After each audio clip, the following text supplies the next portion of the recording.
ಇನ್ನು ಸಾಕಷ್ಟು ಅಂಶಗಳನ್ನ ಕೂಡ ಅವರು ಅಲ್ಲಿ ಉಲ್ಲೇಖ ಮಾಡಿದ್ದಾರೆ. ಯಾಕೆ ಇಲ್ಲಿ ಇಡಿ ಎಂಟ್ರಿ ಆಗಬೇಕಾದಂತಹ ಪರಿಸ್ಥಿತಿ ಬಂತು ಅನ್ನೋದು. ಈಗ ಭೈರತಿ ಸುರೇಶ್ ಅವರ ವಿಚಾರಕ್ಕೆ ಸಂಬಂಧಪಟ್ಟ ಹಾಗೆ ನೋಡೋದಾದ್ರೆ ಅವರಿಗೆ ಒಂದಷ್ಟು ಆರೋಪಗಳಿದೆ ಇದರಲ್ಲಿ, ನಗರಾಭಿವೃದ್ಧಿ ಸಚಿವರು. ಸೊ ಇದರಲ್ಲಿ ದಾಖಲೆಗಳ ವಿಚಾರದಲ್ಲಿ ನಗರಾಭಿವೃದ್ಧಿ ಸಚಿವರ ಕೈವಾಡ ಇದೆ. ಸೈಟ್ ಹಂಚಿಕೆಯಲ್ಲಿ ಅಕ್ರಮ ಹಣ ಎಲ್ಲಿ ಬಂತು ಅಂತ ಜಡ್ಜ್ ಅಲ್ಲಿ ಪ್ರಶ್ನೆಯನ್ನ ಮಾಡ್ತಾರೆ. ಅರವಿಂದ್ ಕಾಮತ್ ಅವರು ಕೇಳುವಂತಹ ಒಂದಷ್ಟು ಅವರು ವಾದ ಮಾಡುವಂತಹ ಸಂದರ್ಭದಲ್ಲಿ ಆಗ ನ್ಯಾಯಾಧೀಶರ ಮುಂದೆ ಅರವಿಂದ್ ಕಾಮತ್ ಅವರು ಒಂದಷ್ಟು ವಿಚಾರಗಳನ್ನ ಹೇಳ್ತಾರೆ, ಏನೇನು ಆಯ್ತು ಅನ್ನೋದು. ಇನ್ನು ಅಕ್ರಮ ಹಣದ ವಿಚಾರವನ್ನು ನ್ಯಾಯಾಧೀಶರು ಕೇಳಿದಾಗ ಸೈಟ್ ಹಂಚಿಕೆಯಲ್ಲಿ ಹೇಗೆ ಅಕ್ರಮ ಹಣ ನಡೆದಿದೆ ಅಥವಾ ಏನೇನು ಆಗಿದೆ ಈ ವಿಚಾರದಲ್ಲಿ ಅನ್ನುವಂತಹ ಪ್ರಶ್ನೆಗೆ ಅರವಿಂದ್ ಕಾಮತ್ ಅವರು ಒಂದಷ್ಟು ಉತ್ತರವನ್ನ ಕೂಡ ಕೊಡ್ತಾರೆ. ಅದರ ಜೊತೆಗೆ ಜಡ್ಜ್ ಕೇಳ್ತಾರೆ ಮನಿ ಲಾಂಡ್ರಿಂಗ್ ಬಗ್ಗೆ ಯಾವ ಕಾರಣಕ್ಕಾಗಿ ಇಲ್ಲಿ ತನಿಖೆ, ಅಂದ್ರೆ PMLA ಆಕ್ಟ್ ಇದೆಯಲ್ಲ, PMLA ಆಕ್ಟೇ ಬರಲ್ಲ ಅಂತ ಹೇಳ್ತಾರೆ. ಈಗ ಸಿಎಂ ಪತ್ನಿ ಆಗಿರುವಂತಹ ಪಾರ್ವತಿ ಅವರ ಪರ ವಕೀಲರಾಗಿರ್ಬೋದು, CV ನಾಗೇಶ್ ಅವರು, ಭೈರತಿ ಸುರೇಶ್ ಪರ ವಕೀಲರು ಹೇಳ್ತಾರೆ PMLA ಆಕ್ಟ್ ಹಾಕಿದ್ದಾರೆ, ಅದು ಬರೋದೇ ಇಲ್ಲ ಇಲ್ಲಿ ಅಂತ ಹೇಳ್ತಾರೆ. ಸೊ ಆಗ ಇಲ್ಲಿ ಯಾಕೆ ಅಕ್ರಮ ಹಣದ ವಿಚಾರ ಯಾಕೆ ಇಲ್ಲಿ ಬಂತು, ಎಲ್ಲಿದೆ ಅಕ್ರಮ ಹಣ, ಎಲ್ಲಿ ಅಕ್ರಮ ಹಣ ಆಗಿದೆ ಅನ್ನುವಂತಹ ಪ್ರಶ್ನೆಯನ್ನ ಕೂಡ ನ್ಯಾಯಾಧೀಶರು ಕೇಳ್ತಾರೆ. ಆಗ ಸಂಬಂಧಿಕರ ಹೆಸರಲ್ಲಿ ಸೈಟ್ ಮಾಡಿದ್ದಾರೆ ರಾಜಕಾರಣಿಗಳು, ಅಧಿಕಾರಿಗಳೇ ಇಲ್ಲಿ ಕಾನೂನು ಮೀರಿ ಕಾನೂನುಗಳನ್ನ ಉಲ್ಲಂಘನೆ ಮಾಡಿ ಸೈಟ್ ಅನ್ನ ಮಾಡ್ಕೊಂಡಿದ್ದಾರೆ. ಕೇವಲ ನೀವು 14 ಸೈಟ್ ಅಂತ ಅನ್ಕೋಬೇಡಿ, ನಾವು ಬರೀ 14 ಸೈಟ್ಗೋಸ್ಕರ ತನಿಖೆ ಮಾಡ್ತಾ ಇದೀವಿ ಅಂತ ಅನ್ಕೋಬೇಡಿ. ಸಾವಿರಾರು ಇಂತಹ ಸೈಟ್ಗಳಿವೆ. ಕೇವಲ 14 ಸೈಟ್ಗೋಸ್ಕರ ಇಡಿ ಇಲ್ಲಿ ತನಿಖೆ ಮಾಡ್ತಾ ಇಲ್ಲ, ಎಂಟ್ರಿ ಹಾಕಿಲ್ಲ. ಇಲ್ಲಿ ಕೋಟಿ ಕೋಟಿ ಹಗರಣ ನಡೆದಿದೆ ಅನ್ನುವ ಮಾತನ್ನ ಹೇಳ್ತಾ ಇದ್ದಾರೆ. ಅನ್ನು ಸೈಟ್ಗಳ ವಿಚಾರ ಅಂತ ಬಂದ್ರೆ ಯಾಕೆ ರಾಜಕಾರಣಿಗಳಿಗೆ, ಅಧಿಕಾರಿಗಳಿಗೆ, ಅವರ ಸಂಬಂಧಿಕರಿಗೇನೆ ಯಾಕೆ ಸೈಟ್ ಹೋಗಿದೆ ಅನ್ನುವಂತಹ ಪ್ರಶ್ನೆಯು ಕೂಡ ಇಲ್ಲಿ ಬರುತ್ತೆ. ಸೊ ಇಡಿ ಪರ ವಕೀಲರು ಜಡ್ಜ್ ಎದುರು ಈಗ ವಾದವನ್ನ ಮಾಡ್ತಾ ಇದ್ದಾರೆ. ನಾವು ತನಿಖೆಯ ಮಧ್ಯಭಾಗದಲ್ಲಿದ್ದೇವೆ ಅಂತ ಹೇಳ್ತಾರೆ. ಇದು ಮೂಡಾ ಸೈಟ್ ಅಲಾಟ್ಮೆಂಟ್ ಅಂತ ಆಗ ನ್ಯಾಯಾಧೀಶರು ಪ್ರಶ್ನೆಯನ್ನ ಕೇಳ್ತಾರೆ. ಹಾಗಾಗಿ ಇದರಲ್ಲಿ ನಗರಾಭಿವೃದ್ಧಿ ಸಚಿವರ ಕೈವಾಡ ಇದೆ ಅನ್ನುವಂತಹ ಮಾತನ್ನ ಕೂಡ ಆ ಸಂದರ್ಭದಲ್ಲಿ ಕಾಮತ್ ಅವರು ಹೇಳ್ತಾನೆ ಹೋಗ್ತಾರೆ. ಏನೇನಾಯ್ತು ಇದರಲ್ಲಿ, ಯಾಕೆ ಇಡಿ ತನಿಖೆಗೆ ಒಳಪಡಬೇಕಾದಂತಹ ಪ್ರಶ್ನೆಗಳು ಇಲ್ಲಿ ಬಂತು ಅನ್ನುವಂತಹ ವಿಚಾರವನ್ನ ಕೂಡ ಅವರು ಹೇಳ್ತಾನೆ ಇದ್ದಾರೆ. ಪ್ರಮುಖವಾಗಿ ಇಲ್ಲಿ ರಾಜಕಾರಣಿಗಳು, ಅಧಿಕಾರಿಗಳೇ ಈ ಒಂದು ಸೈಟ್ಗಳನ್ನ ಯಾಕೆ ಪಡ್ಕೊಂಡ್ರು ಅನ್ನೋದನ್ನ ಕೂಡ ಈಗ ಅವರು ಮೆನ್ಷನ್ ಮಾಡ್ತಾ ಇದ್ದಾರೆ. ಅರವಿಂದ್ ಕಾಮತ್ ಅವರ ವಾದ ಏನಂತ ಹೇಳಿದ್ರೆ, ಈಗಾಗಲೇ ಮೂಡಾ ಮಾಜಿ ಆಯುಕ್ತರ ಸಂಬಂಧಿಕರ ಹೆಸರಿನಲ್ಲಿ ಸಾಕಷ್ಟು ನಿವೇಶನಗಳು ನೋಂದಣಿಯಾಗಿದೆ. ಅರ್ಜಿದಾರರ ಸಂಬಂಧಿಕರಿಂದ ಮಾಹಿತಿಯನ್ನ ಪಡೆಯಲು ನಮಗೆ ಅನುಮತಿಯನ್ನ ಕೊಡಬೇಕು ಅಂತ ಕೂಡ ಅವರು ಹೇಳ್ತಾ ಇದ್ದಾರೆ. ಅಷ್ಟು ಮಾತ್ರ ಅಲ್ಲ, ಯಾಕೆ ಸಂಬಂಧಿಕರಿಗೆ ಸೈಟ್ ಹೋಗಿದೆ ಅನ್ನುವಂಥ ಪ್ರಶ್ನೆಯನ್ನ ಕೇಳ್ತಾರೆ. ಒಂದು ವೇಳೆ ಈಗ ಅರ್ಜಿದಾರರ ಸಂಬಂಧಿಕರ ಮಾಹಿತಿ ಪಡೆಯೋದಕ್ಕೆ ನಮ್ಗೆ ಅನುಮತಿ ಯಾಕೆ ಬೇಕು ಅಂತ ಹೇಳಿದ್ರೆ, ಕಾನೂನುಬದ್ಧವಾಗಿ ಅವ್ರು ಏನಾದ್ರು ಮಾಡಿದ್ರೆ ನಾವು ಏನು ಮಾಡೋದಿಕ್ಕಾಗೋದಿಲ್ಲ. ಆದ್ರೆ ಇಲ್ಲಿ ಕಾನೂನುಬದ್ಧವಾಗಿ ಆಗಿಲ್ಲ, ದಾಖಲೆಗಳು ಇಲ್ಲದಿದ್ರೆ ನಾವು ಮುಂದುವರಿತೇವೆ. ಪಾರ್ವತಿ ಅವರು ಅಕ್ಟೋಬರ್ 1ರಂದು ನಿವೇಶನವನ್ನ ಮರಳಿಸಿದ್ದಾರೆ. ಇದನ್ನ ಅವರು ಕೂಡ ಹೇಳ್ತಾರೆ. ಯಾಕಂದ್ರೆ ಅವರು ಅಕ್ಟೋಬರ್ 1, 2024ರಂದು ಅವರು ಸೈಟ್ಗಳನ್ನ ವಾಪಸ್ ಮಾಡಿದ್ರು. ಆ ನಂತರ ಮೂಡಾ ಆಯುಕ್ತರಿಗೆ ಕೊಟ್ಟರು, ಪ್ರೊಸೀಜರ್ ಆಯ್ತು. ಆ ನಂತರ ಇಡಿ ಇಲ್ಲಿ ತನಿಖೆಯನ್ನ ಮಾಡುತ್ತೆ ಅಂತ ಹೇಳ್ತಾರಲ್ಲ, ಅದಕ್ಕೆ ಅವ್ರು ಹೇಳ್ತಾರೆ ಪಾರ್ವತಿ ಅವರು ಅಕ್ಟೋಬರ್ 1ರಂದು ನಿವೇಶನ ಮರಳಿಸಿದ್ದಾರೆ. ಅಂದೇ ನಿರ್ಣಯ ಪಾಸ್ ಮಾಡಿ ನಿವೇಶನಗಳನ್ನು ಹಿಂಪಡೆಯಲಾಗಿದೆ. ಬಹಳ ಕ್ವಿಕ್ ಆಗಿ ಆಯ್ತು ಇವೆಲ್ಲವೂ ಪ್ರೊಸೀಜರ್ಗಳು, ಆದ್ರೆ ಬೇರೆಯವ್ರ ವಿಚಾರದಲ್ಲಿ ಹಂಗಾಗಲ್ಲ ಅನ್ನೋದನ್ನ ಕೂಡ ಅವರು ಮೆನ್ಷನ್ ಮಾಡ್ತಾರೆ. ಹಾಗಾದ್ರೆ ಇದು ಆತುರದ ಕ್ರಮ ಅಲ್ವಾ?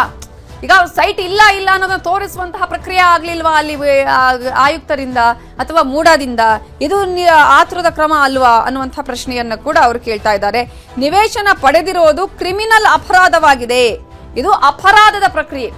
ಆಗ ಏನು ಪಾರ್ವತಿ ಅವರ ಪರವಾಗಿ ವಕೀಲರು ಸಂದೇಶ್ ಚೌಟ ಅವರು ವಾದ ಮಾಡುವಾಗ ಇದು ಅಪರಾಧದ ಪ್ರಕ್ರಿಯೆ ಅಲ್ಲ ಅಂತ ಹೇಳಿದ್ರು.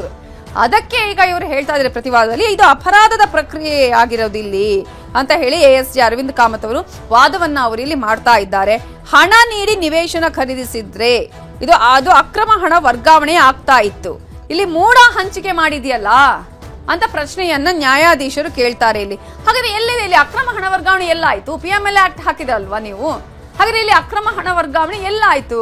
ಇಲ್ಲಿ ಮೂಡಾ ಹಂಚಿಕೆ ಮಾಡಿದೆ, ಇವರು ಅಕ್ರಮವಾಗಿ ಹಣ ಕೊಟ್ಟು ಇವರು ಏನು ಸೈಟ್ ಅನ್ನ ತೆಗೆದುಕೊಂಡಿಲ್ಲ ಅನ್ನುವಂತಹ ವಿಚಾರವನ್ನ ಕೂಡ ಅಲ್ಲಿ ಕೇಳಿದಂತಹ ಸಂದರ್ಭದಲ್ಲಿ ಆಗ ಹೇಳ್ತಾರೆ ಅರವಿಂದ್ ಕಾಮತ್ ಅವರು, ಸಿಎಂ ತಮ್ಮ ಚುನಾವಣಾ ಅಫಿಡವಿಟ್ ನಲ್ಲಿ ತಮ್ಮ ಮನೆಯವರು 14 ಸೈಟ್ ಹೊಂದಿದ್ದಾರೆ ಅಂತ ಉಲ್ಲೇಖ ಮಾಡಿದ್ದಾರೆ.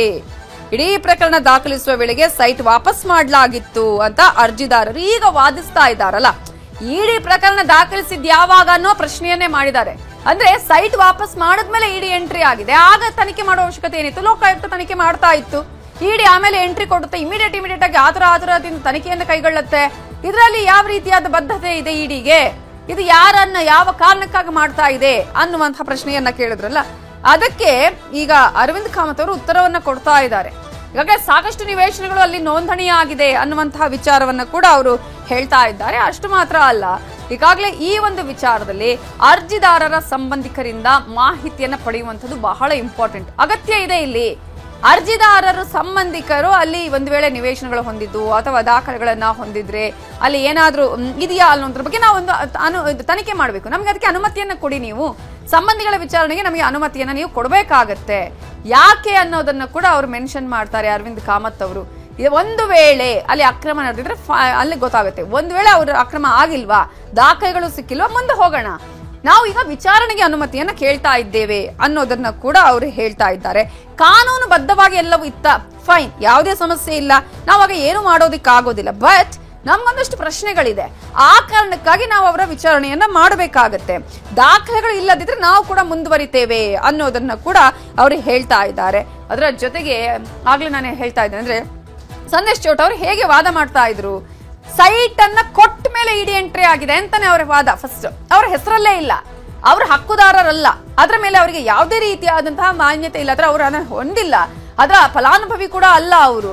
ಅಂತಹ ಸಂದರ್ಭದಲ್ಲಿ ಅವ್ರಿಗೆ ಏನು ಈ ಪ್ರಕರಣಕ್ಕೆ ಸಂಬಂಧ ಅನ್ನೋಂಥ ಪ್ರಶ್ನೆಯನ್ನ ಕೇಳಿದ್ರಲ್ಲ, ಆಗ ಅರವಿಂದ್ ಅವರು ಈಗ ಅದಕ್ಕೆ ಉತ್ತರವನ್ನ ಕೊಡ್ತಾ ಇದ್ದಾರೆ. ಅಕ್ಟೋಬರ್ 1ರಂದು ನಿವೇಶನವನ್ನ ಅವರು ಮರಳಿಸಿದ್ದಾರೆ. ಯಾಕಂದ್ರೆ ಎಲ್ಲ ಈ ಘಟನೆಗಳಾದ ಬಳಿಕ ಅವ್ರು ಆಮೇಲೆ ರಿಟರ್ನ್ ಮಾಡ್ತಾರೆ. ಆಗ ಅವತ್ತೇ ನಿರ್ಣಯವನ್ನ ಪಾಸ್ ಮಾಡಿ ನಿವೇಶನಗಳನ್ನ ಹಿಂಪಡೆಯಲಾಗಿದೆ. ಇಮ್ಮಿಡಿಯೇಟ್ ಆಗಿ ಎಲ್ಲ ಪ್ರೊಸೀಜರ್ಗಳನ್ನ ಅಲ್ಲೇ ಕಂಪ್ಲೀಟ್ ಮಾಡ್ತಾರೆ. ಇವರು ಕೊಡ್ತಾರೆ, ಹಿಂದಿನ ದಿನ ಪತ್ರ ಬರೀತಾರೆ, ನೆಕ್ಸ್ಟ್ ಡೇನೆ ಎಲ್ಲ ಮಾಡಿ ನಾವು ವಾಪಸ್ ಪಡ್ಕೊಂಡಿದೀವಿ ಅಂತ ಹೇಳ್ತಾರೆ. ಹಾಗಾದ್ರೆ ಇದು ಆತುರದ ಕ್ರಮ ಅಲ್ವಾ ಅನ್ನುವಂತಹ ಪ್ರಶ್ನೆಯನ್ನ ಕೇಳ್ತಾರೆ. ನಿವೇಶನ ಪಡೆದಿರೋದೇ ಕ್ರಿಮಿನಲ್ ಅಪರಾಧವಾಗಿದೆ ಅನ್ನೋದನ್ನ ಕೂಡ ಅವರಲ್ಲಿ ಹೇಳ್ತಾರೆ. ಇದು ಅಪರಾಧ ಪ್ರಕ್ರಿಯೆ ಅಲ್ಲ ಅಂತ ಅವ್ರು ಹೇಳ್ತಾರೆ. ಆದ್ರೆ ಇಲ್ಲಿ ಆಗಿರೋದೇ ಅಪರಾಧ ಪ್ರಕ್ರಿಯೆ. ASG ಅರವಿಂದ್ ಕಾಮತ್ ಅವರು ಈ ರೀತಿಯಾಗಿ ವಾದವನ್ನ ಅಲ್ಲಿ ಮಾಡ್ತಾ ಇದ್ದಾರೆ.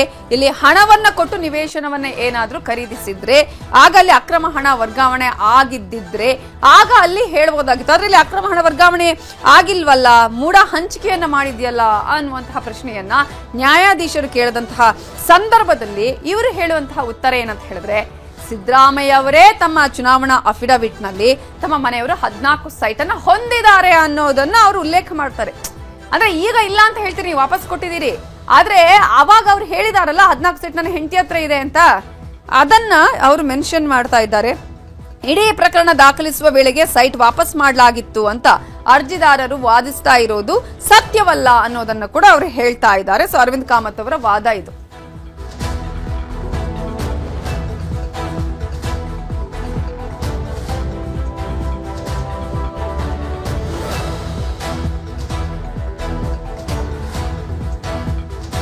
ಸಿಎಂ ವಿರುದ್ಧದ ಮೂಡ ಹಗರಣ ಪ್ರಕರಣಕ್ಕೆ ಸಂಬಂಧಪಟ್ಟ ಹಾಗೆ ಧಾರವಾಡ ಹೈಕೋರ್ಟ್ ಪೀಠದಲ್ಲಿ ಈಗ ವಾದ ಪ್ರತಿವಾದಗಳು ಜೋರಾಗ್ತಾ ಇದೆ. ಈಗ ಈ ಮೂಡ ಪ್ರಕರಣದಲ್ಲಿ ಸಿಎಂ ಪತ್ನಿ ಪಾರ್ವತಿ ಅವರಿಗೆ ಇಡಿ ನೋಟಿಸ್ ಕೊಟ್ಟಿದೆ. ಸಚಿವ ಭೈರತಿ ಸುರೇಶ್ ಅವರಿಗೆ ಇಡಿ ನೋಟಿಸ್ ಅನ್ನ ಕೊಟ್ಟಿದೆ. ಆ ಸಮನ್ಸನ್ನೇ ತಡೆ ಕೊಡಬೇಕು, ಆ ಸಮನ್ಸನ್ನೇ ಕ್ಯಾನ್ಸಲ್ ಮಾಡಬೇಕು ಅಂತ ಹೇಳಿ ಇವರು ಈಗಾಗಲೇ ಕೋರ್ಟ್ ಮೆಟ್ಟಿಲೇರಿದ್ದಾರೆ.